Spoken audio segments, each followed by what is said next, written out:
always find these completely impossible kinds of questions to answer. I don't know.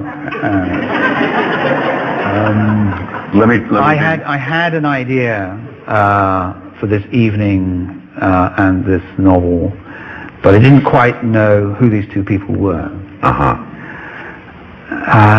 And the only way to find out is to start to write them. And sometimes you're impelled forward by things that are quite extraneous, like a sentence has a resonance, a cadence that you like, but it commits you to a feature in this character. Right. You think, well, okay, I'll have that. Then there's just things just feel right. It's rather as if, was this Golding saying this once years ago?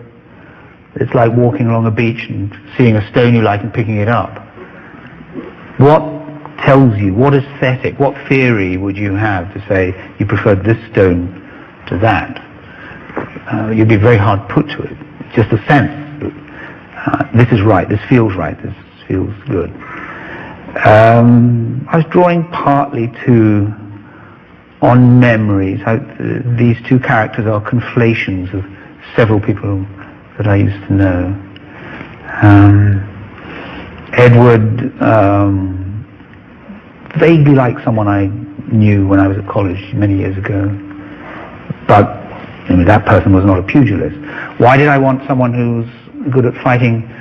I suppose I wanted to generate a little tension in the reader, that knowing who the author of this book was, that he might turn on her and put a stone through her skull. I'm sure my younger self would have been very tempted.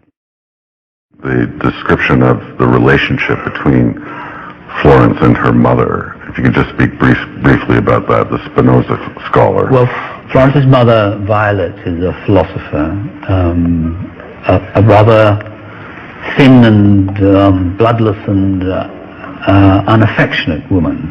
Florence cannot remember any time at which her mother ever touched her or held her tight. And again, this is based on maybe 2 or 3 people that I knew. A blue stocking, but again, and that's a phrase that's more or less fallen out of the language. It would be ludicrous now to think that just because a woman was intellectual, she wouldn't be warm and sensual. But Violet was very much a rather driven and unaffectionate woman, and rather intimidating intellectually. She intimidates Edward with her discussions of Edward striving to be a historian is rather put to task by Violet, who interrogates him on medieval sects about which he wishes to specialize, and suggests that his membership of CMD is rather like being a member of a millennial sect, running around pronouncing that the world is about to end. He takes great exception to this, as indeed I would. So she's quite challenging, and but as I say, dry, arms like poles, slightly sunken cheeks.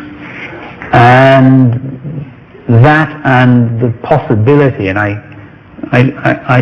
drop a hint for the reader that Florence has been abused by her father sexually.